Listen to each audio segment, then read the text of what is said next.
এক অনন্ত জীবনচরিত কথা, ভক্তের ভগবানের কথা, এমন একজনের কথা যার জন্ম পরিচয় নেই, জন্মস্থান নেই, জন্ম সময় নেই, জাত ধর্ম বর্ণ নেই, কেবল ছিল শুধু অকপট প্রেম এবং জীবনবোধ। মানুষই যে দেবত্বের পর্যায়ে উন্নীত হতে পারেন, মানুষই যে নিজের গুণে ভগবান হন, তার উজ্জ্বল দৃষ্টান্ত শিরডির সাই বাবা। একজন হাইকোর্টের বিচারপতির ভাষায়, আমি শ্রী সাই বাবাকে সৃষ্টি স্থিতি প্রলয়কারী হিসাবে দেখে থাকি। আমার কাছে তিনি বিগত নন, পূর্ণভাবে তিনি এখনও বর্তমান আছেন। তার কোনো সীমা আমি খুঁজে পাইনি। অবশ্য যখন তিনি আমাদের মধ্যে থাকতেন তখন এই রক্তমাংসের সীমায়িত দেহটি ছিল, সেটি মাঝে মাঝে আমাদের চোখের সামনে পরিষ্কারভাবে প্রকাশ পেত, কিন্তু অধিকাংশ সময়ই তার অনন্ত রূপটি আমার কাছে প্রত্যক্ষ হতো।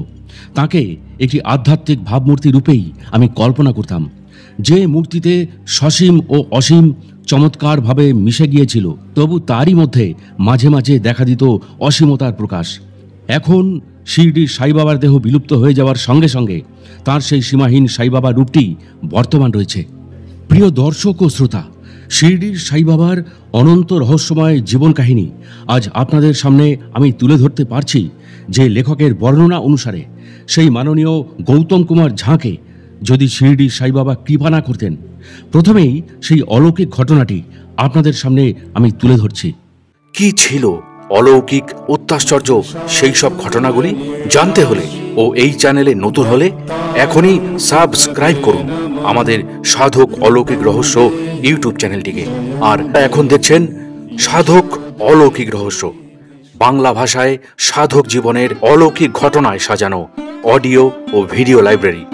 আসুন প্রিয় দর্শক ও শ্রোতা, তাহলে এবার শুরু করা যাক। This channel does not promote any violent, harmful or illegal activities. All content provided by this channel is only meant for educational and entertainment purpose only. একটা সময় লেখক গৌতম বাবু শিরডির সাই বাবা সম্বন্ধে গভীরভাবে কিছু জানতেন না। কিছু পড়াশোনা করে যখন লিখতে বসলেন তখন প্রায় 70 পাতার মতো লিখে লেখা বন্ধ করে দিয়েছেন। আর কিছু লিখতে পারছিলেন না। প্রায় 3 মাস এই লেখাটা ওই অবস্থাতেই ছিল। তিনি শুধু শিরডির সাই বাবার কৃপা ভিক্ষা করতেন। একদিন তাঁর স্ত্রী কলকাতার নিউ মার্কেটে পরিচিত এক শোপিসের দোকানে কাঁচের শোপিস দেখতে যান। কিছু জিনিস দেখার পর তার হঠাৎ দৃষ্টি পড়ে দোকানে রাখা একটি অতি সুন্দর পোর্সিলিনের সাদা মূর্তির ওপর। দোকানদার জানালেন মূর্তিটি সাই বাবার এবং একজন বিক্রির জন্য দিয়ে গেছেন। তিনি আরও জানালেন তারা দোকানে বিক্রির জন্য কোনো মূর্তি রাখেন না, এই মূর্তিটি খুবই সুন্দর সেই জন্য রেখে দিয়েছেন। গৌতম বাবু স্ত্রী তখনই মূর্তিটি কিনে বাড়িতে নিয়ে এসে লেখকের লেখার টেবিলে রেখে দেন এবং তাকে অনুপ্রাণিত করার চেষ্টা করেন।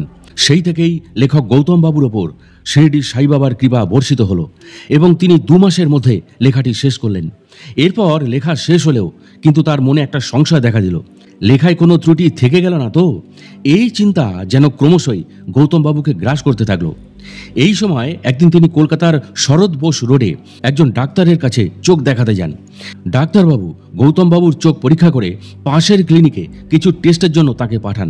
সেখানে ঢুকেই তিনি দেখতে পান একদিকের দেওয়ালে সাই বাবার লাল রঙের বিশাল এক মূর্তি। মনে মনে গৌতম বাবু খুব খুশি হলেন, এই ভেবে যে মূর্তিটির ছবি তুলে তার বইতে দেওয়া থাকবে। যাই হোক, এরপর তিনি চোখের নানা পরীক্ষা করিয়ে ফেরার পথে ভালো করে সাই বাবার মূর্তিটি দেখার জন্য দেওয়ালের সামনে এসে দাঁড়ালেন। এবার তার আশ্চর্য হবার পালা। তিনি দেখলেন মূর্তিটি কিন্তু আর সাই বাবার নেই, হয়ে গেছে গণেশের। এই ঘটনার কয়েকদিন পর গৌতম বাবুর বড় জামাইয়ের অফিসের ঊর্ধ্বতন কর্তা শ্রী এম আনন্দ দিল্লি থেকে কলকাতায় ফোনে তার জামাইকে না পেয়ে গৌতম বাবুর মেয়ে রিনিতা ব্যানার্জিকে ফোন করে জানতে চান যে তাদের পরিবারের কেউ সাই বাবাকে নিয়ে কোনো কাজ করছেন কিনা। মেয়ে তখন জানায় যে গৌতম বাবু সাই বাবার জীবনী গ্রন্থ লেখার চেষ্টা করছেন। তখন আনন্দজি বলেন যে তিনি যেন অবশ্যই গণেশ বন্দনা দিয়ে সেই গ্রন্থটি শুরু করেন এবং অবশ্যই একবার শিরডি যান। এই ঘটনায় গৌতম বাবু উপলব্ধি করেন কেন তিনি গণেশ মূর্তিকে সাই বাবা বলে সেদিন ভুল করেছিলেন। গৌতম বাবু আর দেরি না করে তার ছেলে এবং মেয়েকে শিরডি যেতে বলেন এবং তিনিও কিছুদিন পরে শিরডি যান। তিনি নাগপুর থেকে মানমাড হয়ে শিরডি যাওয়ার জন্য প্রস্তুতি নেন, কিন্তু অনেকেই তাকে সেই দিন শিরডি যেতে বারণ করেছিলেন, কারণ পরের দিন হনুমান জয়ন্তী, প্রচুর ভিড় হবে শিরডিতে। সেই জন্য তার অসুস্থ শরীর নিয়ে যাওয়া কি নিরাপদ হবে? কিন্তু গৌতমবাবু তার সংকল্প থেকে একেবারেই বিচ্যুত না হয়ে তার স্ত্রীকে সঙ্গে নিয়ে শিরডি পৌঁছান হনুমান জয়ন্তীর দিন সকালবেলা। শিরডির সাই বাবার সমাধি মন্দিরে পৌঁছে দেখেন কোনো বিশাল সংখ্যক লোক সেখানে সেদিন নেই, বরং অন্য দিনের তুলনায় ফাঁকাই বলা চলে। মাত্র 100-2 দর্শনার্থীর লাইন সেদিন সেখানে পড়েছিল, এবং লাইনটিও ছিল খুব সুশৃঙ্খল এবং মসৃণভাবে সেদিন এগিয়ে চলছিল। প্রথমে সমাধি মন্দির ঘুরে দেখার জন্য গৌতমবাবুরা যখন মন্দিরের প্রবেশ পথের কাছে ঘোরাফেরা করছিলেন, তখন একজন পুলিশ গার্ড তাদের পাশের একটি প্রবেশ পথ দেখিয়ে বলেন, এটি সিনিয়র সিটিজেনদের জন্য, আপনারা এই পথে যান। ফলে অতি সহজেই মাত্র 2 থেকে 4 মিনিটের মধ্যেই তারা সমাধি বেদির কাছে পৌঁছে গেলেন। এরপর পবিত্র নিমগাছ, দ্বারকামাই প্রভৃতি দর্শন করে শিরডি থেকে 1.5 ঘন্টা দূরত্বে অবস্থিত শনি মন্দিরে পুজো দিয়ে রাতে আবার সমাধি মন্দির দর্শন করে আসেন এবং সহজেই সেদিন দর্শনও পান। সমাধি বেদির গোলাপ ফুল নিয়ে দ্বারকা মাইয়ে গিয়ে সেদিন তারা বাবার কীর্তনে অংশ নেন। শিরডির সাই বাবার কৃপায় বাবার স্মৃতি বিজড়িত সবকিছু দর্শন হলেও গৌতমবাবুর মনে কিন্তু একটা অতৃপ্তি রয়ে গিয়েছিল যে বাবার ব্যবহৃত জিনিসপত্র তিনি কিছু দেখতে পেলেন না। শিরডি থেকে তিনি আবার নাগপুরে ফিরে আসেন। সেখানে কথায় কথায় জানতে পারেন গৌতমবাবুর নাতি আর সাই বাবার লীলা পার্ষদ বাপু সাহেব বুটির নাতি হলো পরস্পর বন্ধু, এবং তাদের বাড়িতে সাই বাবার ব্যবহৃত জিনিসপত্র রাখা রয়েছে। বাপু সাহেব বুটির পুত্রের নামও বাপু সাহেব বুটি। তারা তার সঙ্গে যোগাযোগ করে তার বাড়িতে গেলেন। তার সঙ্গেই অনেক সেদিন কথা হলো। বাপু সাহেবের নাতি সাই বাবার ব্যবহৃত শেষ কফিনটি অর্থাৎ আলখাল্লা, একটা বড় ছাতা এবং ছাতা হাতে ভক্ত সাথে প্রভু সাইনাথের বহুল প্রচলিত মূল ফটোগ্রাফটি লেখকদের দেখান। এই ফটোতে বাবার এক পাশে বাপু সাহেব বুটিকেও কিন্তু দেখা যাচ্ছিল। এইভাবে শিরডির সাই বাবার কৃপায় তাদের মনোবাসনা পূর্ণ হলো। এইবার প্রিয় দর্শক ও শ্রোতা, শিরডির সাই বাবার অনন্ত জীবনের অলৌকিক রহস্যের কিছু ঘটনায় আপনাদের নিয়ে যাব। পুনা ও আহমদনগর জেলায় শিরডির সাই বাবা তখন সুপরিচিত ছিলেন। বাবার ভক্ত শ্রী নানা সাহেব চান্দোরকার এবং দাসগনু মহারাজের কীর্তনের কৃপায় বাবা বৃহত্তর মুম্বাই এবং কঙ্কন অঞ্চলের সুপরিচিত হয়ে ওঠেন। দাসু গনু মহারাজই কীর্তনের মাধ্যমে শিরডির সাই বাবার সচ্চরিত এবং নাম মাহাত্ম্য বিভিন্ন আসরে পরিবেশন করতেন। কীর্তনের শ্রোতারা কেউ তার মধুর কণ্ঠের গান, কেউ বা পাণ্ডিত্য, কেউ বা ভাবভঙ্গি, আবার কেউ বা রঙ্গরসিকতা শুনে আনন্দ লাভ করত। যার যতটুকু প্রাপ্য সে ততটুকুই পেত। বাবার মাহাত্ম্য অনুধাবন করার মতো শ্রোতা সেদিন কিন্তু খুব কমই ছিল। অতি অল্প সংখ্যক লোকই কীর্তন শুনে ভগবানের প্রতি শ্রদ্ধা, বিশ্বাস, ভক্তি ও প্রেম উপলব্ধি করতেন। অবশ্য ভাগ্যবানের বোঝা ভগবান তো স্বয়ংই নেন। এমনই এক ঘটনা ঘটেছিল দাসগনু মহারাজের কৌপিনেশ্বর মন্দিরের কীর্তনের আসরে। শ্রোতাদের মধ্যে একজন ছিলেন সিভিল কোর্টের অস্থায়ী কর্মচারী দরিদ্র শ্রী চলকার। কীর্তনের ভক্তিরসে তিনি অভিভূত হয়ে পড়লেন এবং মনে মনে শিরডির সাই বাবাকে স্মরণ ও মনন করে বললেন, বাবা, আমি গরিব লোক, সংসার চালাতে পারি না। যদি আপনার করুণায় দপ্তরের পরীক্ষায় পাশ করে স্থায়ী কাজ পাই, তবে শিরডি গিয়ে আপনার চরণ বন্দনা করব এবং মিছরি বিতরণ করব। বাবার কৃপায় শ্রী চোলকর পরীক্ষায় পাশ করলেন এবং স্থায়ী চাকরিও পেলেন। কিন্তু চোলকর এতই দরিদ্র ছিলেন যে এত বড় সংসার প্রতিপালন করতে হতো যে তিনি শিরডি যাবার অর্থ সঞ্চয় করে উঠতে পারছিলেন না। অর্থ সংগ্রহে সচেষ্ট হয়ে ব্যয় সংকোচে তিনি মন দিলেন। দৈনিক খাদ্য থেকে চিনি বাতিল করে চিনিবিহীন চা তিনি পান করতেন। এইভাবে কিছু অর্থ সঞ্চয় করে তিনি শিরডি এলেন। বাবাকে দর্শন করে সাষ্টাঙ্গ প্রণাম করে একদিন তাকে একটি নারকেল তিনি নিবেদন করলেন এবং সংকল্প অনুযায়ী মিছরিও বিতরণ করলেন।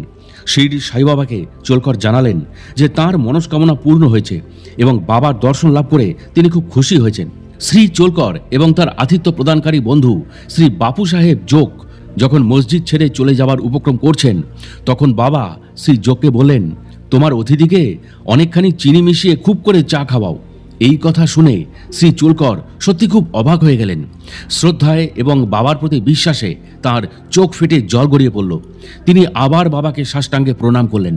শ্রী চোলকরের ভক্তি ও বিশ্বাস সেদিন দৃঢ় হলো। বাবা ইঙ্গিতে বুঝিয়ে দিলেন যে তিনি মিছরি ভোগ গ্রহণ করেছেন এবং কোনো কাজই তা সেটি যতই ক্ষুদ্র হোক না কেন বাবার কাছে অজ্ঞাত থাকে না। কোথায় কি হচ্ছে সবই বাবার জ্ঞাতসারী হয়ে চলেছে। যে যেখানেই থাকুক না কেন শিরডির সাই বাবা তার পাশে পাশে ঠিকই আছেন, সকলের হৃদয়ে উনি আছেন। তবে সেই জন ভাগ্যবান যিনি তাকে এক মনে ডাকেন এবং আশীর্বাদ পান। ভগবান ক্রিয়াগ্রাহী নন, ভাবগ্রাহী, ভাবগ্রাহী জনার্দন। সেই জন্য তিনি ভাবের দ্বারা দর্শন দেন, ক্রিয়ার দ্বারা নয়। শ্রী চোলকারের প্রেম ভাবী তাকে শিরডি আনতে সক্ষম হয়েছিল। অর্থের অপ্রাচুর্য তাকে দমিয়ে রাখতে পারেনি, কেননা পরমাত্মা প্রাপ্তি বাস্তবে সুগম, শুধু প্রয়োজন আন্তরিক চাহিদার। বিশ্বের সকল জীবের কথা শিরডির সাই বাবা বুঝতে পারতেন। বিশ্বের সকল প্রাণী যে একই সূত্রে বাঁধা, জীবনে এই ভাবের প্রকাশ তিনি বহুবার দেখিয়েছেন। শিরডির সাই বাবা একবার দ্বারকামাই মসজিদে বসেছিলেন। সেই সময় মসজিদের একটা দেওয়ালে একটা টিকটিকি ডেকে উঠল। কৌতূহলী এক ভক্ত বাবাকে জিজ্ঞাসা করে বসল, টিকটিকি ডেকে ওঠা ভালো না খারাপ? টিকটিকির ডাক কি কোনো অর্থ বহন করে? শিরডির সাই বাবা বললেন, এই টিকটিকির বোন আজ ঔরঙ্গাবাদ থেকে এখানে আসবে, তাই সে আনন্দে ডাকাডাকি করছে। এবার ভক্তটির অবাক হওয়ার পালা। এই রকম জবাব সে একেবারেই আশা করেনি। অন্য কোনো প্রশ্ন করার সাহসও তার হলো না, তাই সে চুপ করে বসে রইল। এমন সময় ঔরঙ্গাবাদ থেকে একজন ব্যক্তি ঘোড়ায় করে বাবার দর্শন লাভের জন্য সেদিন সেখানে উপস্থিত হলেন। তার যাত্রাপথ ছিল দূরে, কিন্তু ঘোড়া ক্লান্ত হয়ে পড়ায় শিরডিতে তিনি সেদিন থামতে বাধ্য হয়েছিলেন। ঘোড়া থেকে নেমে ঘোড়াকে খাবার দেওয়ার জন্য একটা থলি বার করলেন এবং ধুলো ঝাড়ার জন্য সেটা মাটিতে আছড়াতেই একটা টিকটিকি তার থেকে বেরিয়ে চোখের পলকে দেওয়াল বেয়ে উপরে উঠে গেল। শিরডির সাই বাবা প্রশ্নকর্তা ব্যক্তিকে বললেন, দেখো দেখো টিকটিকির কাণ্ড। টিকটিকিটি দেওয়ালে উঠে আনন্দ সহকারে বোনের কাছে পৌঁছে গেল। এরপর দুটি টিকটিকি আলিঙ্গনাবদ্ধ অবস্থায় একে অপরকে চুম্বন করতে করতে এবং নাচতে নাচতে এদিক ওদিক ঘুরতে লাগলো। কোথায় শিরডি আর কোথায় ঔরঙ্গাবাদ? কেমন করে কি যে ঘটে গেল সেটাই তো বিস্ময়ের ব্যাপার। ঔরঙ্গাবাদ থেকে এক ব্যক্তি ঘোড়ায় চড়ে থলেতে অজান্তেই টিকটিকি নিয়ে লম্বা পথ পাড়ি দিয়ে শিরডি পৌঁছাতে পারে, আর তার ফলে দুই টিকটিকির মিলন সম্ভব হয়। এবং এই রকম অদ্ভুত ঘটনা পরম্পরা বাবাই বা কেমন করে জানতে পারলেন? সর্বজ্ঞতার এর চেয়ে বড় উদাহরণ আর কি বা হতে পারে? সম্ভব অসম্ভব এই দুটি শব্দই শিরডির সাই বাবার অভিধানে ছিল না। সাই বাবার মহাসমাধির এক সপ্তাহ আগে হঠাৎ তিনজন দরবেশ একটি বাঘকে গরুর গাড়িতে করে বাবার কাছে নিয়ে এলেন। বাঘটি দেখিয়ে তারা তাদের জীবিকা অর্জন করতেন। বাঘটির অসুখ হয়েছিল, অনেক চিকিৎসা করিয়েও কোনো লাভ হয়নি, তাই শেষ চেষ্টা হিসাবে বাবার কাছে বাঘটিকে আনা হয়েছিল। বাঘ দেখতে সেদিন খুব ভিড় জমে গেল। একজন দরবেশ মসজিদে ঢুকে বাবাকে সবিস্তারে বাঘের শারীরিক সমস্যার কথা বলে বাবার আদেশ অনুসারে বাঘটিকে বাবার সামনে নিয়ে এলেন। বাঘটি ধীরে ধীরে মসজিদের সিঁড়ির কাছে আসতেই বাবাকে দেখতে পেয়ে মাথা নিচু করল এবং বাবার সঙ্গে দৃষ্টি বিনিময় করল। বাঘের দৃষ্টি করুণ হয়ে পড়ল। বাবা সর্বজ্ঞ, অবলা জীবের মনের কথা তিনি সেদিন বুঝতে পারলেন। কিছুক্ষণ পর লেজ দুলিয়ে বাঘটি 3 বার ভূমি স্পর্শ করে বাবার সামনে প্রাণত্যাগ করল। দরবেশরা দুঃখ পেল, কিন্তু সাথে সাথে বাঘের শারীরিক কষ্টের অবসান এবং দিব্য পুরুষের সান্নিধ্য লাভে বাঘের চিরমুক্তি তাদের মনে অপার আনন্দের সঞ্চার করল। বাঘের প্রারব্ধই তার এই রকম সদ্গতির কারণ ছিল। পূর্বজীবনে বহু শুভ সংস্কার ছাড়া এই রকম ভাগ্য আর কারোর কি হতে পারে? বাপু সাহেব বুটি বাবার একজন ধনী ভক্ত ছিলেন। একদিন এক নামকরা জ্যোতিষী নানা সাহেব ডেঙ্গালে তাকে জানান দিনটি তার পক্ষে খুবই অশুভ, প্রাণহানির সম্ভাবনা রয়েছে। এতে বুটি সাহেব খুবই চিন্তিত হলেন। চিন্তান্বিত অবস্থায় যখন তিনি মন্দিরে এলেন, তখন শিরডির সাই বাবা তাঁকে বললেন, নানা তোমায় অশুভ দশা বলেছে, তোমার মৃত্যু হয়ে যেতে পারে বলেছে। তুমি কিন্তু ভয় পেও না, দ্বারকা মাইয়ের কোলে আছো, তোমার আবার ভয় কি? নানার মুখের ওপর জবাব দিয়ে দিও, দেখি মৃত্যু তোমার কি করতে পারে। সন্ধ্যার দিকে বাপু সাহেব পায়খানা করতে গিয়ে সাপের পাল্লায় পড়লেন। বাপু সাহেবের চাকর পাথর উঠিয়ে সাপটিকে মারতে গেলে বাপু সাহেব তাকে একটা লাঠি আনতে বললেন, কিন্তু লাঠি নিয়ে চাকর ফিরে আসার আগেই সাপটি পালিয়ে গেল। বাপু সাহেব শ্রদ্ধার সঙ্গে বাবাকে সেদিন স্মরণ করলেন। কোপার গাঁয়ের কোরালে আমির সাক্কার নামে এক মুচি থাকত। সে বান্দ্রাতে কমিশন এজেন্টের কাজ করত। বান্দ্রাতে তার পরিচিতিও বেশ ভালো ছিল, এক কথায় জনপ্রিয় বলা যায়। সেই সময় আমির সাক্কার বাতের ব্যথায় খুবই কষ্ট পাচ্ছিল। তার ব্যথা যখন অসহ্য হলো, তখন সে বাবাকে স্মরণ করে শিরডি এলো। বাবা তার কথা শুনে চাবাড়িতে থাকতে দিলেন। থাকার পক্ষে চাবাড়ি একেবারে অনুপযুক্ত ছিল, অস্বাস্থ্যকর স্যাঁতস্যাঁতে পরিবেশ, বাতে রোগীর পক্ষে একেবারেই খারাপ। গ্রামে আরও অনেক ভালো জায়গা ছিল, কিন্তু শিরডিতে বাবার আদেশ ও নির্দেশই ছিল একমাত্র ওষুধ। বাবা তাকে মসজিদে আসতে দিতেন না। বাবা প্রতিদিন সকাল বিকেল চাবাড়ির সামনে দিয়ে যেতেন এবং একদিন অন্তর মিছিল করে চাবাড়িতে শুতে যেতেন। এই ব্যবস্থার ফলে আমির শাকরের সুবিধাই হলো। নিয়মিত বাবার সংস্পর্শে আসার সৌভাগ্য হয়েছিল। এইভাবে 9 মাস কেটে গেল। এক জায়গায় থাকতে থাকতে আমিরের বিতৃষ্ণা জাগলো। একদিন রাতে সহ্যের সীমা অতিক্রম করাতে সে কোপার গাঁওয়ে পালিয়ে গিয়ে এক ধর্মশালায় উঠল। সেখানে এক বৃদ্ধ ফকিরের সঙ্গে তার দেখা হলো।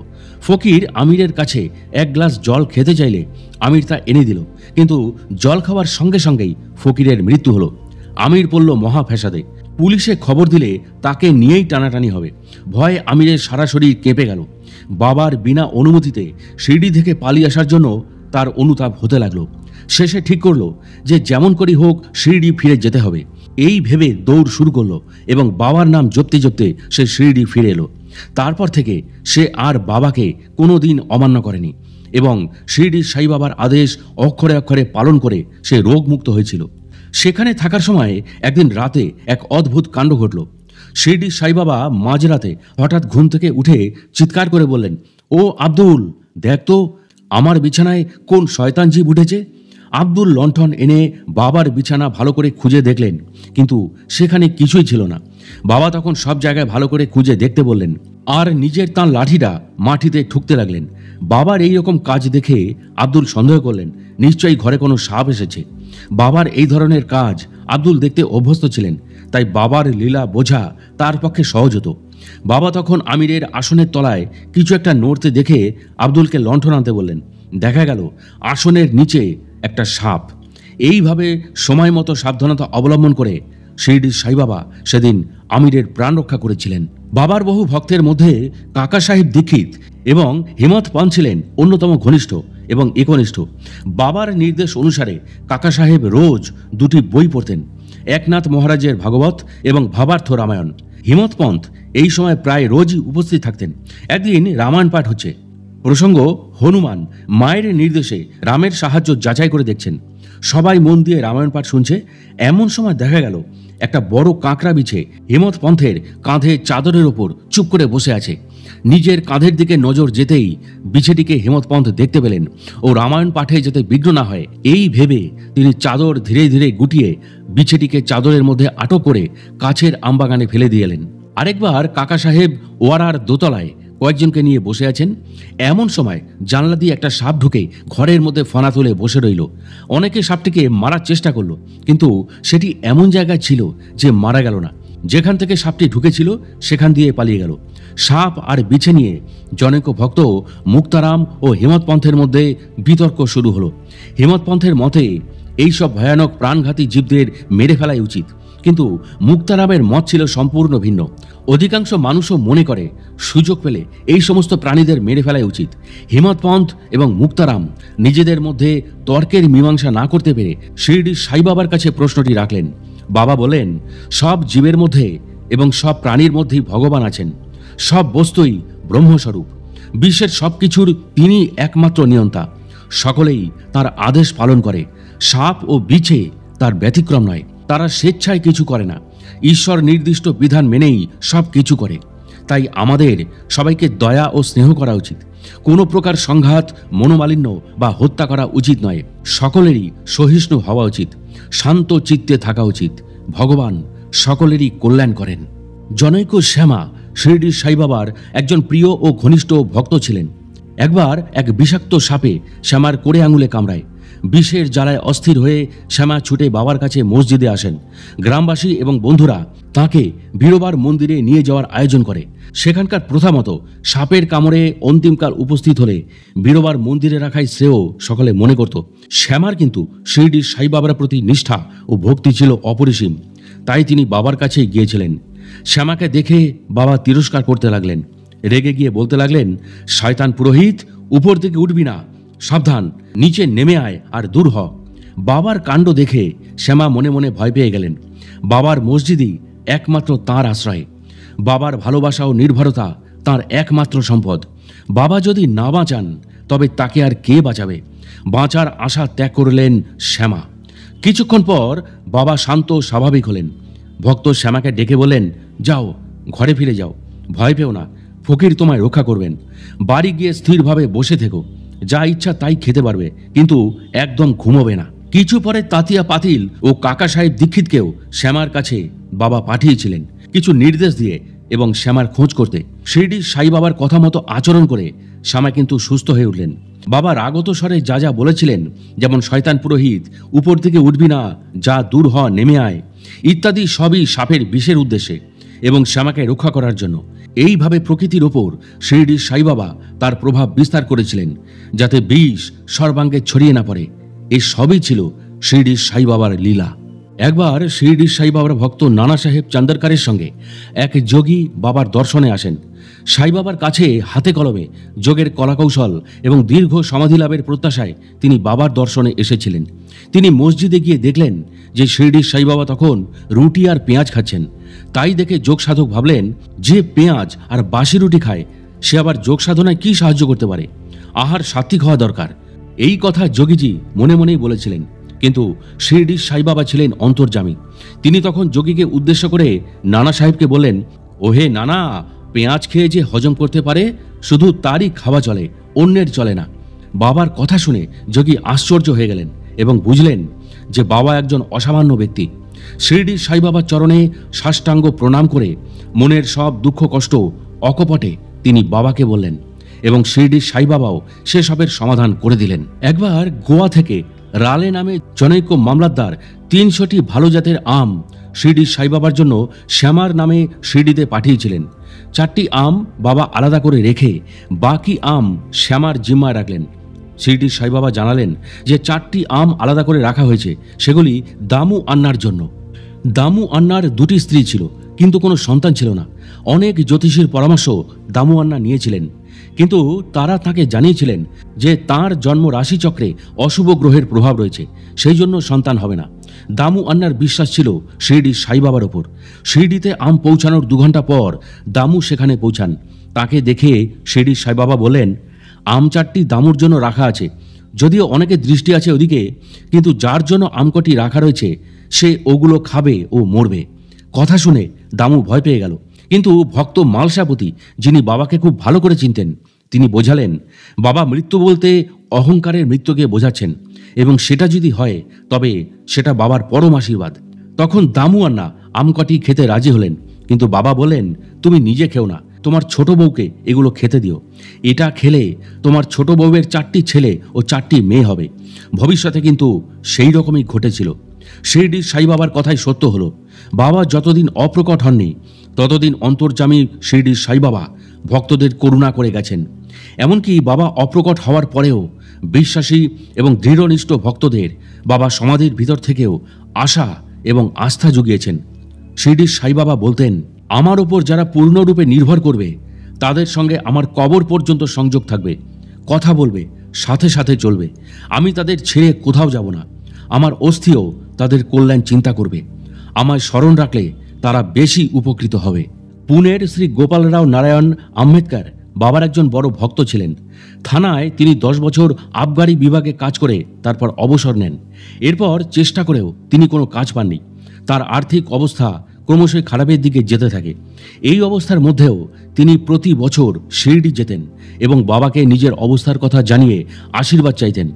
এইভাবে দীর্ঘ 7 বছর পার হয়ে গেলে 1916 সালে তার অবস্থা সহ্যের সীমা অতিক্রম করল। তিনি ঠিক করলেন শিরডি গিয়ে সেখানে তিনি আত্মহত্যা করবেন। দুঃখ, কষ্ট ও অভিমান মিশ্রিত এই সিদ্ধান্ত নিয়ে শ্রী আম্বেদকর একদিন সস্ত্রীক শিরডি এলেন এবং সেখানে 2 মাস থাকলেন। একদিন রাতে ওয়ারার সামনে গরুর গাড়িতে বসে বসে তিনি চিন্তা করলেন কাছের একটা কুয়োতে ঝাঁপ দিয়ে তিনি আত্মহত্যা করবেন। কিন্তু অন্তর্যামী শিরডির সাই বাবার অগোচরে ভক্তদের যাওয়া সম্ভব নয়। কয়েক গজ দূরে ছিল একটা হোটেল। সেখান থেকে হোটেলের মালিক ও বাবার ভক্ত শ্রীশ গুণ বেরিয়ে এসে তাকে আকালকোট মহারাজের এক জীবনী গ্রন্থ পাঠ করার জন্য দিলেন। তখনই আর তার আত্মহত্যা করা হলো না। বইটি নিয়ে তিনি পড়তে লাগলেন। বইয়ের একটি গল্পের দিকে তার দৃষ্টি আকর্ষিত হলো। আক্কালকোট মহারাজের জীবিতকালে তার এক ভক্ত দুরারোগ্য ব্যাধিতে ভুগছিলেন। রোগের তীব্র যন্ত্রণা সহ্য করতে না পেরে একদিন তিনি আত্মহত্যার উদ্দেশ্যে একটা কুয়োতে ঝাঁপ দেন, কিন্তু তৎক্ষণাৎ মহারাজ সেখানে উপস্থিত হয়ে হাত বাড়িয়ে তাকে টেনে তুললেন। তারপর বললেন, প্রারব্ধ খণ্ডন না করে কারোর মুক্তি নেই। পূর্বজন্মের কৃতকর্মের ফল ভোগ করতেই হবে।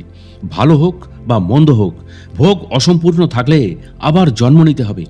আত্মহত্যা কোনো সমস্যার সমাধান নয়। এই জন্মে ভোগ শেষ হয়ে গেলে পরের জন্মে আর ভোগ করতে হবে না।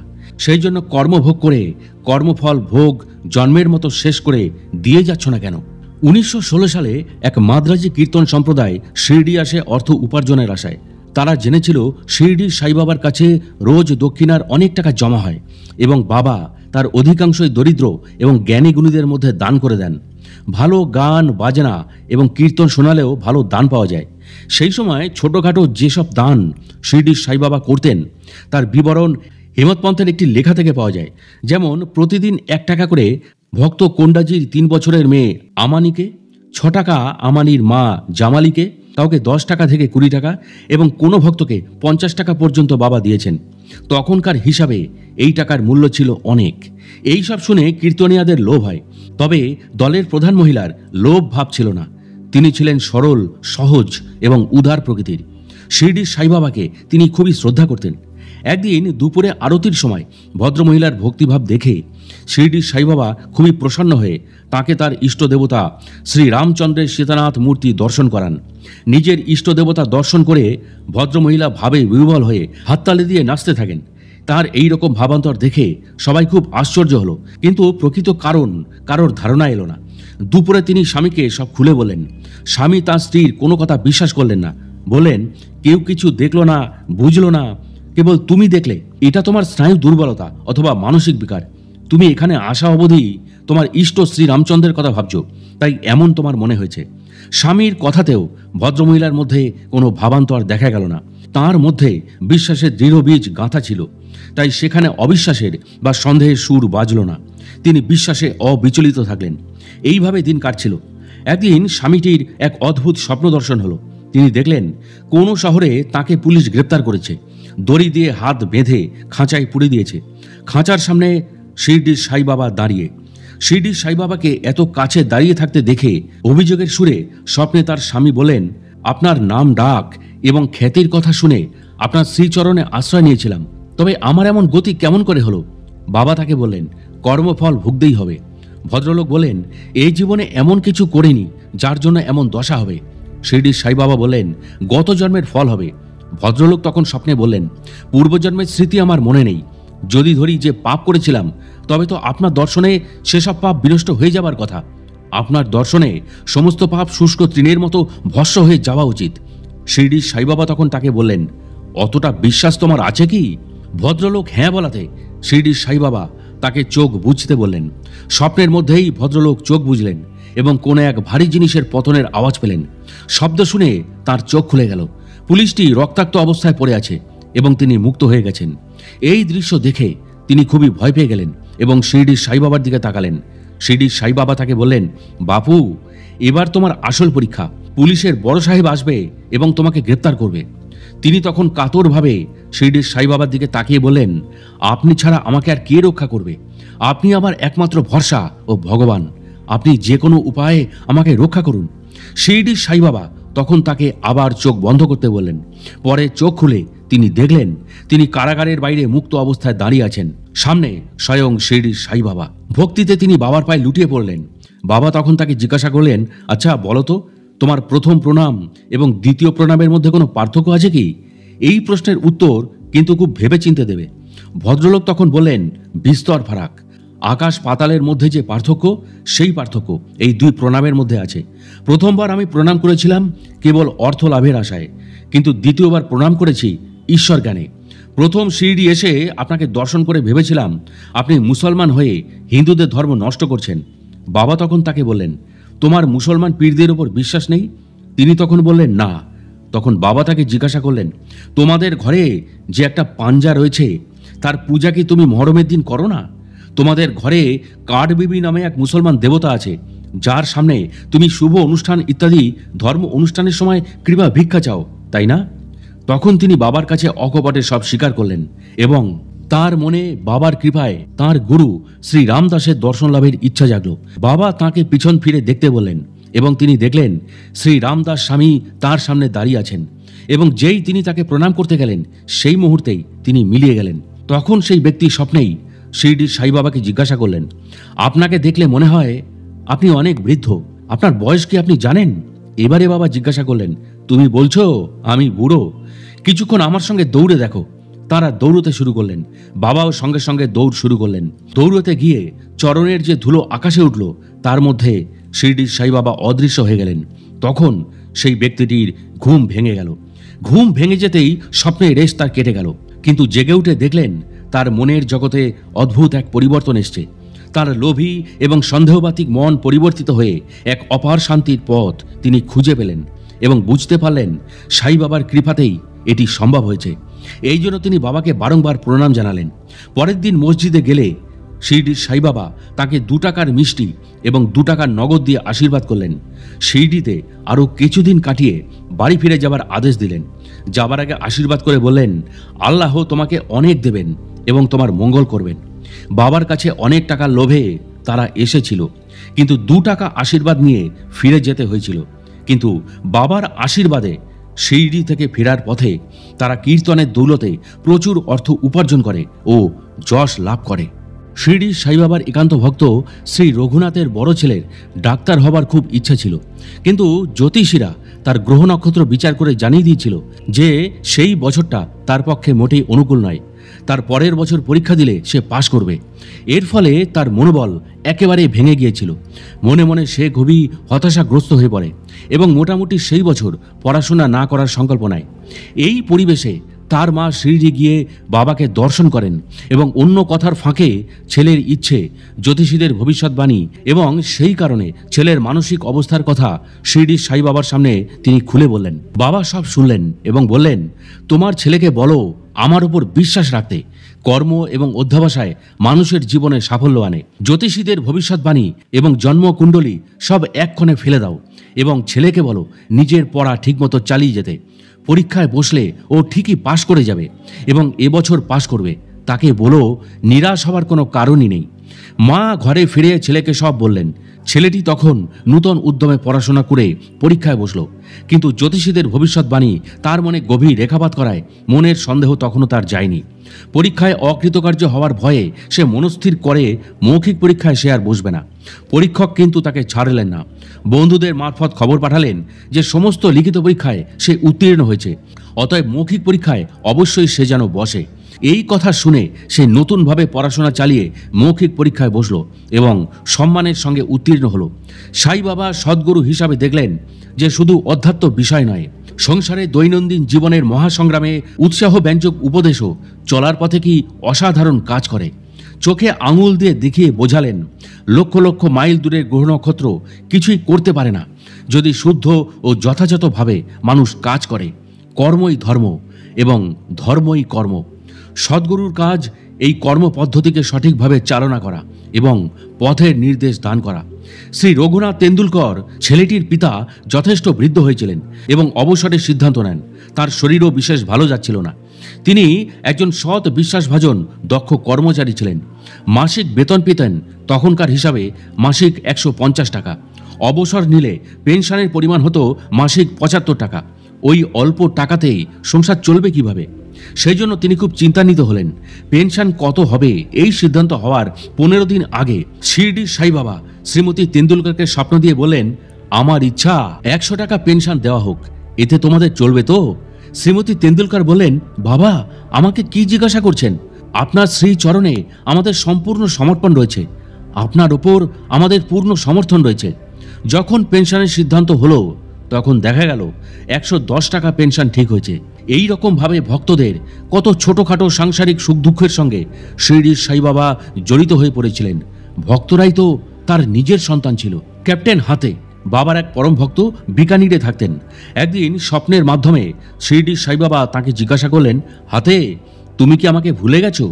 শ্রী হাতে স্বপ্নেই বাবা শ্রীচরণ ধরে কেঁদে বলেছিলেন, সন্তান যদি মাকে ভুলে যায় তাহলে সে কি জীবিত থাকতে পারে?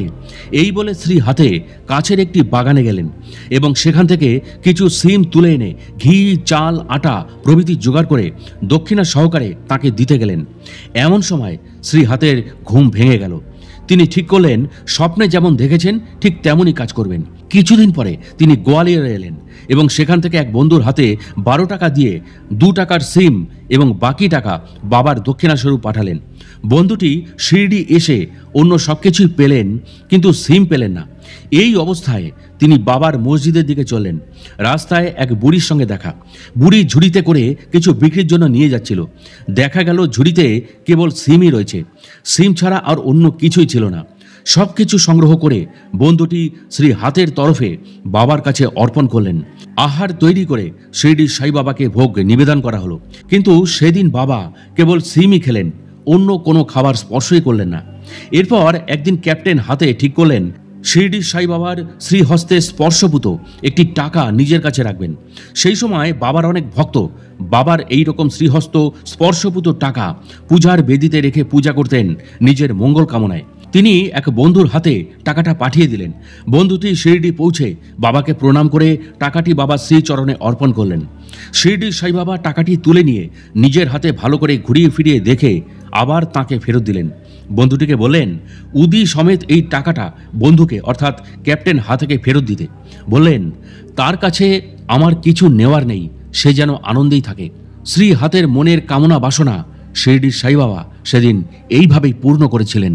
নাসিক জেলার বাণীতে কাকাজি বৈদ্য নামে এক ভদ্রলোক থাকতেন।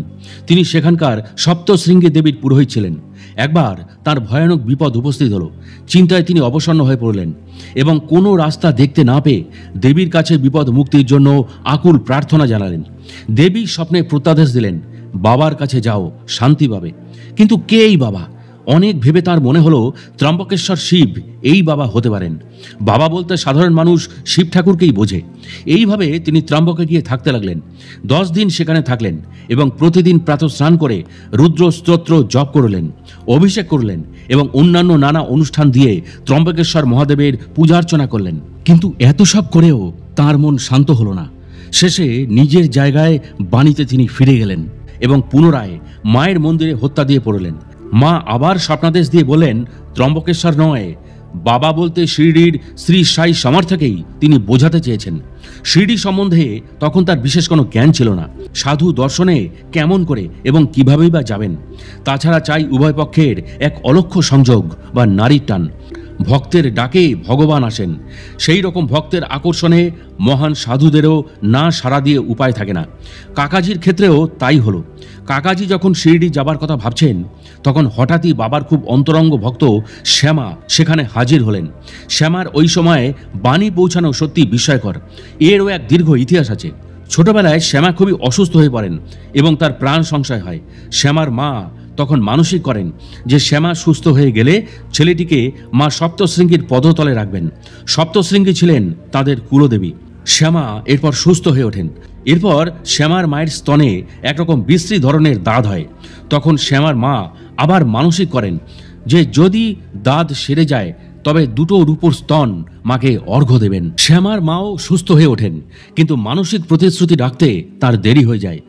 মৃত্যুশয্যায় শ্যামার মা শ্যামাকে এই প্রতিশ্রুতির কথা মনে করিয়ে দেন। এরপরও 30 বছর কেটে যায় এবং মানসিক প্রতিশ্রুতির কথা সকলেই ভুলে যায়। এমন সময় শিরডি এলেন একজন নামকরা জ্যোতিষী। মাসখানেক জ্যোতিষী সেখান থেকে জ্যোতিষ চর্চা করলেন। অনেকেরই ভবিষ্যৎ এবং প্রাক্তন ঘটনা অভ্রান্তরূপে গণনা করে ঠিক ঠিক বললেন। এর মধ্যে শ্রীমান বুটি অন্যতম। শ্যামার ছোট ভাই বাবাজি জ্যোতিষীর পরামর্শ নিলেন। জ্যোতিষী বাবাজিকে শ্যামার মা এবং শ্যামার প্রতিশ্রুতির কথা স্মরণ করিয়ে বললেন এই জন্যই দেবী অসন্তুষ্ট হয়েছেন এবং তাদের নানা রকম বিপদ হচ্ছে। বাবাজি সব কথা শ্যামাকে বলাতে শ্যামার মানসিকের কথা মনে পড়ে গেল। তাড়াতাড়ি শ্যাঁকড়া ডেকে 2টি রূপোর স্তন তৈরি করালেন। শ্যামার কাছে বাবাই ছিলেন সর্বদেব দেবী। আলাদা কোনো দেবদেবীতে তার কোনো আকর্ষণ ছিল না। রূপোর স্তন 2টো তৈরি হলে শ্যামা সেই 2টি নিয়ে বাবার চরণে রাখলেন। বাবা তাকে সপ্তশৃঙ্গী মন্দিরে গিয়ে দেবীর চরণে অর্ঘ্য দিতে নির্দেশ দিলেন। বাবার উদি এবং রূপোর স্তন নিয়ে তিনি বাণীতে এসে মন্দিরের পুরোহিতের খোঁজ করতে লাগলেন। খোঁজ করতে করতে কাকাজির বাড়িতে এসে উপস্থিত হলেন। কাকাজি সব শুনে শ্যামাকে সেদিন জড়িয়ে ধরলেন। সাই লীলা সম্বন্ধে শ্যামার কাছে সম্পূর্ণ অবগত হয়ে এবং শ্যামার মানসিক পূর্ণ করে শ্যামার সাথে শিরডি পৌঁছে শিরডি সাই বাবার চরণে তিনি লুটিয়ে পড়লেন এবং দেবীর কথা অনুসারে বাবাকে দর্শন মাত্র তার মন শান্ত হলো। কাকাজি ভাবলেন, কি আশ্চর্য, বাবাকে দর্শন করা মাত্রই মনটা শান্ত হয়ে গেল। বাবা তো কোনো কথা বলেননি, কোনো আশীর্বাদও দেননি, শুধুমাত্র দর্শনই আনন্দের উৎস। এ কি দর্শনের মাহাত্ম্য! বাবার পদযুগলে একাগ্রচিত্ত হয়ে 12 দিন সেখানে কাটিয়ে বাবার উদি ও আশীর্বাদ নিয়ে কাকাজি বাণীতে ফিরে গেলেন। শিরডির সাই বাবা স্বপ্নের মাধ্যমে অনেক সময় দূরের ভক্তকে শিরডিতে টেনে আনতেন। এই রকম স্বপ্ন দেখার কোনো নির্দিষ্ট সময় ছিল না। একদিন বাবা কাকা সাহেব দীক্ষিতকে রাহাতায় গিয়ে খুশল চাঁদকে আনতে বললেন। এদিকে খুশল চাঁদও স্বপ্নে দেখলেন বাবা তাকে শিরডি যেতে বলেছেন, কিন্তু রাহাতায় ঘোড়া না পাওয়াতে খুশল চাঁদ ছেলেকে শিরডি পাঠালেন বাবার খোঁজ নিতে। পথে তার সঙ্গে কাকা সাহেবের দেখা হলো। কাকা সাহেব রাহাতায় এসে খুশল চাঁদকে জানালেন বাবার আদেশ। খুশল চাঁদ খুশি হয়ে কাকা সাহেবের সঙ্গে শিরডি গিয়ে বাবার সঙ্গে দেখা করলেন। আর একবার মুম্বাইতে রামলাল নামে এক পাঞ্জাবি ব্রাহ্মণকে বাবা স্বপ্নে দেখা দিয়ে শিরডি আসতে বলেছিলেন। বাবা এক মহন্ত রূপে স্বপ্নে দেখা দিয়েছিলেন, কিন্তু কে সেই মহন্ত, কোথায় বা থাকেন তিনি? এই সব চিন্তা রামলালের মনে উদয় হলো। একদিন রাস্তায় যেতে যেতে তার নজরে পড়ল সাই বাবার এক ছবি দেখেই তিনি স্বপ্নে মহন্তজির সন্ধান পেলেন এবং সেই মতো শিরডিতে এসে বাবাকে দর্শন করলেন এবং আমৃত্যু সেখানেই থেকে গেছিলেন। এইভাবে শিরডির সাই বাবা তার ভক্তদের শিরডিতে আকর্ষণ করে তাদের পার্থিব এবং আধ্যাত্মিক প্রয়োজনকে মেটাতেন। বিজয়ানন্দ ছিলেন চেন্নাইয়ের এক সন্ন্যাসী। তিনি একবার তীর্থযাত্রায় মানস সরোবরের উদ্দেশ্যে যাত্রা করেছিলেন। যাত্রাপথে শিরডির সাই বাবার দর্শনের ইচ্ছায় তিনি শিরডিতে আসেন এবং সেখানে হরিদ্বারের সোমদেবজি স্বামীর সঙ্গে পরিচিত হন। স্বামী সোমদেবজি তাকে মানস সরোবরে রাস্তা ঠান্ডার কথা, রাস্তায় দস্যু ডাকাতের উপদ্রব এবং ভাষা সমস্যার কথা বিস্তারিতভাবে জানালেন। সব শুনে সন্ন্যাসী হতাশ হলেন এবং মানস সরোবরের যাত্রা স্থগিত রাখলেন। এরপর মসজিদে শিরডির সাই বাবাকে দর্শন করতে গেলে বাবা তখন উত্তেজিতভাবে বললেন, এই সন্ন্যাসীকে তাড়িয়ে দাও, এর সঙ্গলাভে কোনো মূল্যই নেই। বাবা সম্বন্ধে সন্ন্যাসী বিশেষ কিছু জানতেন না, তাই বাবার কথা শুনে তিনি হতচকিত হয়ে পড়লেন। তখন মসজিদে খুবই ভিড়। ভক্তরা নিজের নিজের মতো করে বাবার সেবা করে চলছেন। কেউ পা মালিশ করছেন, কেউ চন্দন মাখাচ্ছেন, কেউ সুগন্ধি দিচ্ছেন, কেউ পাদোদক খাচ্ছেন। জাতি ধর্ম বর্ণের কোনো প্রভেদই নেই। চেন্নাইয়ের সন্ন্যাসী বাবার কথায় রাগ না করে ধৈর্য সহকারে অবাক চোখে বাবার সেবা ও আচরণ দেখতে লাগলেন। শিরডি ত্যাগ করতে তার মন চাইল না। মায়ের শেষ যাত্রায় তাঁর থাকবার ইচ্ছা হলো, তাই তিনি চিঠিটি হাতে বাবার অনুমতি চাইতে গেলেন। বাবা ভবিষ্যৎ দ্রষ্টা, তিনি সন্ন্যাসীকে বললেন, মায়ের উপর যখন তোমার এত গভীর ভালোবাসা, তবে সন্ন্যাসী জীবন কেন নিয়েছ? সন্ন্যাসীদের মায়া মমতায় বদ্ধ থাকা তো উচিত নয়। এখন কোথাও যাবে না, নিজের ঘরে চুপচাপ বসে থাকো, ধৈর্য ধরে কয়েকটা দিন অপেক্ষা করো। যেখানে আছো সেই ওয়ারাতে চোরের খুব উপদ্রব, দরজা জানলা সব ভালো করে বন্ধ করে শোবে, নইলে চোরে সব নিয়ে যাবে। পৃথিবীতে ধন সম্পত্তি উন্নতি সবই ক্ষণস্থায়ী, দেহেরও ক্ষয় মৃত্যু আছে। সমস্ত দিক থেকে বিচার বিবেচনা করে নিজের কর্তব্য স্থির করবে। কামনা বাসনা বিষয়শক্তি ছেড়ে দাও। যে এসব করে শ্রীহরির চরণে নিজেকে সমর্পণ করে সে শান্তি ও মুক্তি পায় এবং আনন্দে থাকে। এই রকম ব্যক্তিকে ভগবান স্বয়ং সাহায্য করেন। তোমার প্রারব্ধ ভালো, পূর্বজন্মের ভালো সংস্কার রয়েছে, তাই এই সময় আমার কাছে এসেছো। কাল থেকে ভাগবত পাঠ আরম্ভ করো, সপ্তাহে একবার সম্পূর্ণ শেষ করবে। এইভাবে 3 সপ্তাহ নিষ্ঠার সঙ্গে পড়বে। ভগবান প্রসন্ন হবেন এবং তোমার দুঃখ দূর করবেন, শান্তি পাবে। শিরডির সাই বাবা বুঝতে পেরেছিলেন সন্ন্যাসীর আয়ু শেষ হয়ে এসছে, তাই শেষ যাত্রার পথে যথাযথ পথ নির্দেশ দিয়ে দিলেন। প্রথমে সন্ন্যাসী রাম বিজয় পাঠ শেষ করলেন, যাতে মৃত্যু দেবতা খুশি হলেন। পরের দিন তিনি স্নান করে ভাগবত পাঠ আরম্ভ করলেন। 2 বার পাঠ সম্পূর্ণ শেষ করে ক্লান্তিবোধ করলে ওয়ারাতে ফিরে 2 দিন বিশ্রাম নিলেন। তৃতীয় দিন ফকির বড় বাবার কোলে মাথা রেখে শেষ নিঃশ্বাস ত্যাগ করলেন। শিরডির সাই বাবা সবাইকে দেহটি একদিন রাখতে বললেন এবং পরে পুলিশ এসে অনুসন্ধান করে ছাড়পত্র দেওয়ার পর দেহ সৎকারের ব্যবস্থা হলো। আনুষ্ঠানিকভাবে তাকে সমাধি দেওয়া হলো। শিরডির সাই বাবার দূরদৃষ্টি এবং কৃপার ফলে বিজয়ানন্দ সদ্গতি লাভ করলেন। শিরডির সাই বাবার এক গৃহী ভক্ত বলরাম মানকর স্ত্রী বিয়োগের পর বৈরাগ্য নিয়ে শিরডিতে বাবার আশ্রমে এসে থাকতে লাগলেন। তার ভক্তিতে খুশি হয়ে শিরডির সাই বাবা তার জন্য কিছু করতে মনস্থ করলেন। তিনি মানকরকে 12টি টাকা দিয়ে সাতারা জেলায় মাচ্ছিন্দ্রগড়ে গিয়ে থাকতে বললেন। মানকর বাবাকে ছেড়ে যেতে রাজি হলেন না, কিন্তু শিরডির সাই বাবা বোঝালেন যে তার পক্ষে মাচ্ছিন্দ্রগড়েতে যাওয়াই শুভ। তাকে বিশ্বাস করে তিনি যেন সেখানেই যান এবং রোজ ধ্যানের অভ্যাস করেন। এতে তার মঙ্গল হবে। মানকার মচ্ছিন্দ্রগড় গেলেন এবং সেখানকার শান্ত সুন্দর স্বচ্ছ পরিবেশ তাকে মুগ্ধ করল এবং ধ্যানের অভ্যাসও তার বৃদ্ধি পেল। এইভাবে কিছুদিন নির্জনে ধ্যানাভ্যাস করার ফলে তার অলৌকিক দর্শন হলো। সাধারণত উচ্চকোটির সাধকদের সমাধিভূমিতে এইরকম দর্শন ও সমাধি হয়, কিন্তু মানকরের ক্ষেত্রে এটি হয়েছিল ভাবাবস্থা থেকে স্বাভাবিক চেতনায় আসার পর। দর্শনে শিরডির সাই বাবা নিজে হাজির হয়েছিলেন। মানকর বাবাকে দেখলেন এবং বললেন কেন তিনি এখানে এসেছেন। শিরডির সাই বাবা তখন তাকে জানালেন, শিরডিতে থাকার সময় তোমার মনে নানা রকম চিন্তাভাবনার উদয় হয়েছিল, তাই তোমার অশান্ত মনটিকে শান্ত করার জন্য আমি চলে এসেছি। তুমি ভেবেছিলে শিরডির বাইরে আমার কোনো অস্তিত্বই নেই। তুমি ভেবেছিলে 3.5 হাত লম্বা পঞ্চভূতে গড়া এই দেহটার মধ্যেই আমি বুঝি সীমাবদ্ধ। এখন তুমি ভেবে দেখো, শিরডিকে যাকে দেখেছিলে এখন তাকেই দেখছো কিনা। এই কারণেই তোমাকে এখানে পাঠানো হয়েছে।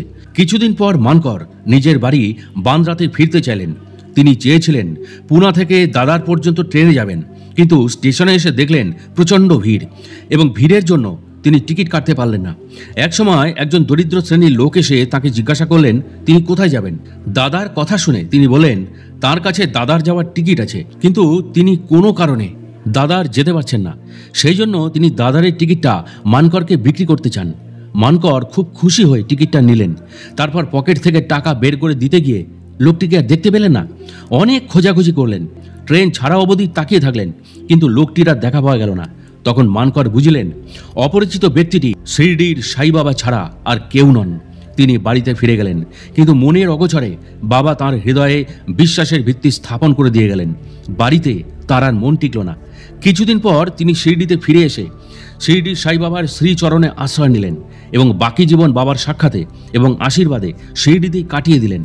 বাবার কাছেই আশীর্বাদ সহ তিনি দেহত্যাগ করতে পেরেছিলেন। তাতিয়া সাহেব নুলকর পান্ধারপুরের সাব জজ ছিলেন। বাবার ভক্ত নানা সাহেব চান্দরকরের সঙ্গে তার ভালো রকম আলাপ পরিচয় ছিল। সাধু সন্তের ওপর নুলকরের প্রীতি ভালোবাসা ছিল না, তিনি তাদের বিশ্বাসও করতেন না। কিন্তু নানা সাহেব তাকে সাই বাবার লীলা কাহিনী শোনাতে কার্পণ্য করতেন না। ক্রমাগত বাবার লীলা কাহিনী শুনতে শুনতে একদিন নুলকর শিরডি যেতে রাজি হলেন, কিন্তু যাবার শর্ত হিসাবে তিনি 2টি দাবি পেশ করলেন। একজন ভালো ব্রাহ্মণ রাঁধুনি চাই, এবং 2, বাবাকে উপহার দেওয়ার জন্য নাগপুরের ভালো কমলালেবু 1 ঝুড়ি চাই। ব্রাহ্মণ রাঁধুনি জোগাড় হয়ে গেল এবং কিছুদিন পরে কোনো অজ্ঞাতনামা ব্যক্তির কাছ থেকে একটা ঝুড়ি পার্সেল এলো। খুলে দেখা গেল তার মধ্যে 100 ভালো কমলালেবু আছে। প্রেরকের পরিচয় কিন্তু জানা গেল না। 2টি শর্তই পূরণ হলো। নুলকর নানা সাহেবের সঙ্গে শিরডি যাত্রা করলেন। নুলকরকে দেখে বাবা প্রথমে খুব রেগে গেলেন, কিন্তু কিছুদিন পর তাতিয়া সাহেব নুলকর বাবার ভক্ত হয়ে পড়লেন এবং তার দৃঢ় বিশ্বাস হলো যে বাবা ভগবানের মূর্ত বিগ্রহ। জীবনের শেষ দিন পর্যন্ত তিনি শিরডিতেই থেকে গেলেন। মৃত্যুর আগে তাকে বাবার পাদোদক দেওয়া হলো। তার মৃত্যুতে শিরডির সাই বাবা বললেন, তাতিয়া আমাদের ছেড়ে আগেই চলে গেল, তাকে আর জন্ম নিতে হবে না। শিরডির সাই বাবা মসজিদে থাকতেন এবং নিরন্তর তার ধুনি জ্বলত। বাবাকে যারা দর্শন করতে আসতেন বাবা তাদের কাছে দক্ষিণা নিতেন। দক্ষিণায় যা উঠত তার অধিকাংশই তিনি দান করতেন এবং বাকি কিছু টাকায় কাঠ কিনে ধুনি জ্বালাতেন। ধুনির ভস্যকে বলা হতো উদি। বাবা উদি দিয়ে সবাইকে আশীর্বাদ করতেন। উদি ছিল শিরডির সাই বাবার প্রধান আধ্যাত্মিক সম্পদ। এবার সেই উদি নিয়েই কিছু অলৌকিক ঘটনা প্রিয় দর্শক শ্রোতা এবার আপনাদের সামনে তুলে ধরব। নারায়ণ জানি নাসিকে থাকতেন। তিনি ছিলেন বাবার ভক্ত। বাবার আরেক ভক্ত রামচন্দ্র বামন মোদকের অধীনে তিনি কাজ করতেন। নারায়ণ জানি একবার তার মাকে সঙ্গে নিয়ে শিরডিতে বাবাকে দর্শনের জন্য এলেন। বাবা তাকে বললেন আর কারোর অধীনে তাকে কাজ করতে হবে না, তার স্বাধীন ব্যবসা হবে। কয়েকদিন পরেই বাবার কথা ফলল। নারায়ণ জানি চাকরি ছেড়ে আনন্দাশ্রম নামে একটি ভোজনালয় বা হোটেল খুললেন। সেটি ভালোভাবে চলতে লাগলো। একবার নারায়ণের এক বন্ধুকে পিছিয়ে কামড়ালো। অসম্ভব যন্ত্রণা শুরু হলো। নারায়ণ উদির বা ভস্যের সন্ধান করতে লাগলেন, কিন্তু কারোর কাছে উদি পাওয়া গেল না। উপায়ান্তর না দেখে বাবার ফটোর সামনে ধূপকাঠি জেলে তার ছাই নিয়েই বিছার কামড়ানোর জায়গায় লাগিয়ে দিলেন। অদ্ভুতভাবে ব্যথার উপশম হলো। বান্দ্রার এক ভদ্রলোকের মেয়ের একবার বিউবনিক প্লেগ রোগ হয়। সেই সময় প্লেগ রোগ খুব বেশি হতো। শিরডির সাই বাবার উদি বা ছাইয়ের ওপর ভদ্রলোকের খুব শ্রদ্ধা ভক্তি ছিল। তিনি বাবার ভক্ত নানা সাহেব চান্দরকরকে উদির জন্য বললেন। নানা সাহেব তখন রাস্তায় থানা হয়ে কল্যাণের পথে সস্ত্রীক চলছেন। সঙ্গে কোনো উদি ছিল না। তিনি তখন রাস্তা থেকে একটু মাটি তুলে সেই মাটিকে উদি কল্পনা করে সাই বাবার ধ্যান করলেন এবং নিজের স্ত্রীর কপালে লাগিয়ে দিলেন। যে মুহূর্তে তিনি সেটা করলেন তখন থেকেই বান্দ্রার ভদ্রলোকের মেয়ের প্লেগ রোগ ভালো হতে শুরু করলো। নানা সাহেব চান্দেরকর বাবার একজন বড় ভক্ত ছিলেন। 1904 থেকে 5 সালে তিনি খানদেশ জেলার জামনার নামে এক জায়গার মামলাতদার ছিলেন। তাঁর কন্যা ময়না বাই ছিলেন আসন্ন প্রসবা, কিন্তু ময়না বাইয়ের কিছু শারীরিক জটিলতা থাকায় স্বাভাবিক প্রসবে খুবই বাধা সৃষ্টি হওয়ায় সে খুব কষ্ট পাচ্ছিল। অবস্থা ক্রমেই সংকটজনক হয়ে উঠতে থাকাতে নানা সাহেব অগতির গতি শিরডির সাই বাবার শরণাপন্ন হলেন। বাবার কাছে করুণা এবং সাহায্য ভিক্ষা করলেন। এদিকে শিরডিতে রামগীর বুভা নামে খানদেশ জেলার এক ভক্তের হঠাৎ খানদেশ যাবার প্রয়োজন হলো। শিরডির সাই বাবা তাঁকে বললেন বাড়ি যাওয়ার পথে সে যেন জামনারে নেমে নানা সাহেবের জন্য উদি আর আরতি নিয়ে যায়। রামগীর বুভা জানালেন তার কাছে মাত্র 2 টাকা আছে এবং তাতে শিরডি থেকে জলগাঁও পর্যন্ত যাওয়া যেতে পারে, কিন্তু জামনার সেখান থেকে আরও 30 মাইল দূরে, সেই পর্যন্ত যাওয়ার তার পয়সা নেই। শিরডির সাই বাবা তাকে এই বিষয়ে আশ্বস্ত করলেন এবং ভক্ত শ্যামাকে মাধব আদারকার রচিত আরতির একটি প্রতিলিপি করতে বললেন। প্রতিলিপি তৈরি হলে কিছু উদি এবং আরতির প্রতিলিপিটি সঙ্গে নিয়ে রামগীর বুভাকে জামনার যেতে তিনি নির্দেশ দিলেন। বাবার কথার উপর নির্ভর করে উদি ও আরতির প্রতিলিপি নিয়ে তিনি নানা সাহেবের উদ্দেশ্যে রওনা হয়ে জলগাঁও পৌঁছালেন। জলগাঁও যখন পৌঁছালেন তখন তার কাছে মাত্র 2 আনা বাকি। চিন্তা করছেন কেমন করে নানা সাহেবের কাছে পৌঁছাবেন। এমন সময় এক পিয়ন রামগীর বুভার পরিচয় নিয়ে তাকে একটা সুন্দর টাঙ্গায় চড়ালেন এবং দ্রুত জামনারের উদ্দেশ্যে রওনা হলেন। পথে একটা ছোট নদীর ধারে এসে ঘোড়া দুটিকে জল খাওয়ালেন এবং তাকেও কিছু খেতে অনুরোধ করলেন। পিয়নটির বেশভূষা এবং চেহারা দেখে মুসলমান ভেবে রামগীর বুভা খেতে ইতস্তত করছিলেন, কিন্তু যখন জানলেন সেও গাড়োয়ালের ক্ষত্রিয় হিন্দু তখন তার সাথে খাওয়া দাওয়া করলেন এবং পরে জামনারের উদ্দেশ্যে রওনা হলেন। ভোর নাগাদ তাঁরা জামনার পৌঁছালেন। রামগীর বুভা ভোরে শৌচাদি করার জন্য টাঙ্গা থেকে নেমে একটু নির্জনে গেলেন এবং মিনিট কয়েক পরে ফিরে এসে দেখলেন টাঙ্গা চালক এবং পিয়ন সবই অদৃশ্য হয়েছে। তিনি বিস্মিত হলেন এবং কাছারিতে গিয়ে নানা সাহেবের বাড়ি অনুসন্ধান করে তার সঙ্গে দেখা করে উদি ও আরতির প্রতিলিপিটি দিলেন। নানা সাহেব জানালেন যদিও তিনি বাবার করুণা ভিক্ষা করছিলেন, কিন্তু শিরডির কোনো খবর না থাকাতে টাঙ্গা পাঠাতে পারেননি। ইতিমধ্যেই ময়নাবাইয়ের অবস্থা অত্যন্ত সংকটজনক হয়ে উঠেছে। নানা সাহেব দেরি না করে মেয়েকে উদি দেন এবং বাড়ির লোকেদের আরতি গাইতে বললেন। নির্বিঘ্নে প্রসব হলো এবং বিপদও কেটে গেল। নাসিক জেলার মালেগাঁওতে একজন প্রথিতযশা চিকিৎসক থাকতেন। তার ভাইপোর বোন টিবি হয়েছিল। সেই সময় টিবির কোনো সুচিকিৎসাও ছিল না। তবুও ডাক্তার তার সাধ্যমতো চিকিৎসা এবং অস্ত্রোপচার করলেন, কিন্তু রোগের কোনো সুরাহা হলো না। অবস্থা ক্রমে জটিল থেকে জটিলতর হয়ে গেল। তখন বন্ধু বান্ধবেরা ভগবানের উপর নির্ভর করতে বললেন এবং ভগবান সদৃশ শিরডির সাই বাবার শরণাপন্ন হতে বললেন। ছেলেটির মা বাবা ছেলেটিকে নিয়ে শিরডি রওনা হলেন এবং শিরডির মসজিদে বসে বাবাকে প্রণাম করে ছেলেটিকে বাবার সামনে রেখে তার প্রাণ বাঁচাতে কাতর প্রার্থনা করলেন। শিরডির সাই বাবা তাদের সান্ত্বনা দিয়ে বললেন, মসজিদে এসে গেলে আর কেউ কষ্ট পায় না। ছেলের পায়ে যখন টিবির জন্য ফোঁড়া হয়েছে সেখানে উদির প্রলেপ লাগাও, 7 দিনে সে সুস্থ হবে। এটি কেবল মসজিদ নয়, এর আরেক নাম দ্বারবতী। এর দরজা দিয়ে যে প্রবেশ করবে সে সুখ পাবেই এবং তার কষ্টের উপশম হবে। ছেলেটিকে বাবার সামনে বসিয়ে দেওয়া হলো। বাবা ফোঁড়ার ওপর উদির প্রলেপ লাগিয়ে হাত বুলিয়ে দিলেন। ধীরে ধীরে ছেলেটি সুস্থ হয়ে উঠল। তার মা বাবা কিছুদিন পর কৃতজ্ঞ চিত্তে শিরডির সাই বাবাকে প্রণাম করে নাসিক ফিরে গেলেন। ছেলেটির আরোগ্যের খবর পেয়ে তার ডাক্তার জ্যাঠামশাই, যিনি প্রথমে চিকিৎসা করেছিলেন, তিনি খুবই অবাক হলেন। শিরডির সাই বাবাকে দর্শন করার জন্য তিনি শিরডি যেতে মনস্থ করলেন, কিন্তু ইচ্ছা এক আর তা কাজে পরিণত করা আরেক ব্যাপার। ডাক্তারের শিরডি যাওয়ার ইচ্ছা থাকলেও তার কোনো পরিচিত ব্যক্তি সাই বাবার নামে উল্টোপাল্টা বলে ডাক্তারের মন বিষিয়ে দিল। তখন তিনি শিরডি যাওয়ার ইচ্ছা ত্যাগ করলেন। এই সময় এক আশ্চর্য ঘটনা ঘটল। পরপর 3 রাতে তিনি শুনতে পেলেন কে যেন তাকে ডাকছে এবং বলছেন, আমাকে এখনো অবিশ্বাস করছো? ইতিমধ্যে ডাক্তারের আর এক রোগী সংক্রামক রোগে আক্রান্ত হয়ে সংকটাপন্ন হয়ে পড়ে। ডাক্তার সাই বাবাকে পরীক্ষা করার উদ্দেশ্যে মনে মনে সংকল্প করলেন যে রোগীটি যদি সুস্থ হয়ে ওঠে তবে তিনি অবশ্যই শিরডি যাবেন এবং বাবাকে প্রণাম করবেন। ভগবানের কি আশ্চর্য মহিমা! পরদিন থেকেই রোগীটি সুস্থ হতে আরম্ভ করল। তখন ডাক্তারের বিশ্বাস আরও দৃঢ় হলো এবং তিনি শিরডি গিয়ে বাবাকে শ্রদ্ধা নিবেদন করে প্রণাম করলেন এবং বাবার উদি ও আশীর্বাদ নিয়ে ঘরে ফিরলেন।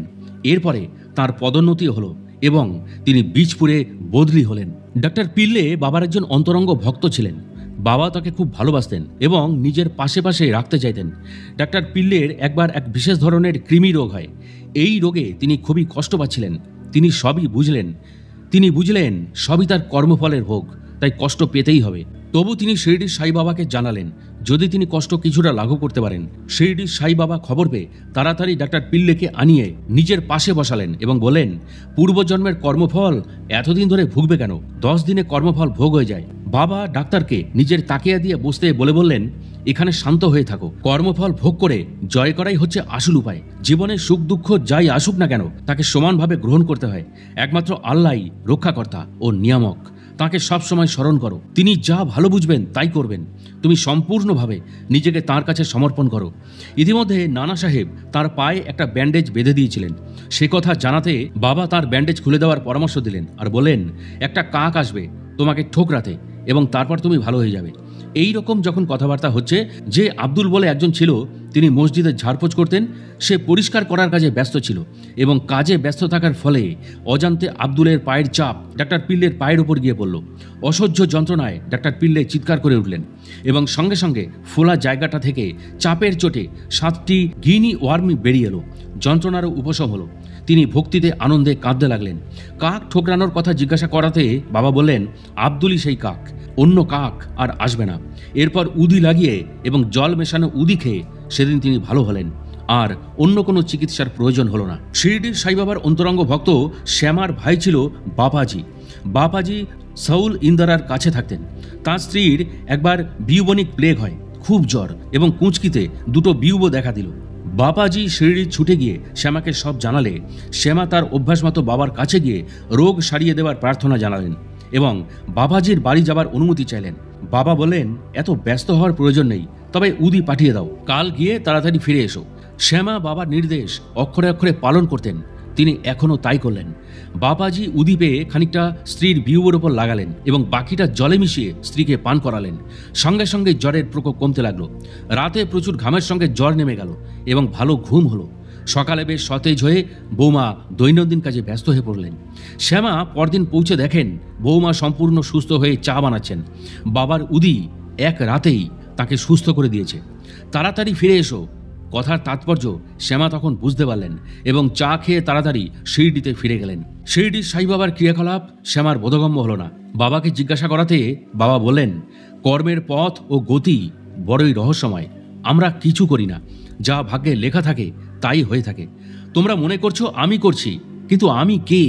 আমি তো কেবল দ্রষ্টা, আমি কেবল সাক্ষী। কর্তা হচ্ছেন একমাত্র ভগবান। তিনি যেমন কষ্টও দেন তেমনি সুখও দেন। তিনি প্রেরণাদায়ক আবার করুণা সিন্ধু।